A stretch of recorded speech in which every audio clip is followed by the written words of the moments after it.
సత్య, నువ్వేం చెప్పద్దు మాధవ. సంవత్సరం నుంచి వింటూనే ఉన్నా. వాడేమన్నాడో విన్నావుగా. నలుగురిలో చెప్పుకోవడానికి కూడా సిగ్గుపడేవన్నీ ఏ అమ్మాయినా ఎందుకు ఇష్టపడుతుంది? అది కాదు సత్య, నేను చెప్పేది ఒకసారి. Please let me finish. చిన్నప్పుడే అమ్మా నాన్న చనిపోయినా, బంధువులు దూరం పెట్టినా, ఒక్కదాన్నే ఒంటరిగా ధైర్యంతో లైఫ్లో పైకొచ్చాను. లైఫ్లో ఎవరినైనా ప్రేమించానంటే అది నిన్నే మాధవ. నాకు నువ్వు తప్ప ఎవరు లేరు.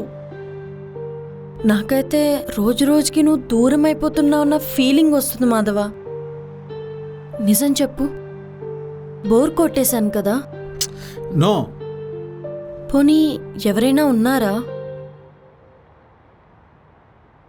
సత్య, నువ్వేం చెప్పద్దు. నీ నిశ్శబ్దం నాకు అర్థమైంది. నీ హ్యాపీనెస్కి నేను అడ్రాను. All the best. నువ్వు అనుకున్నట్టు కాదు సత్య.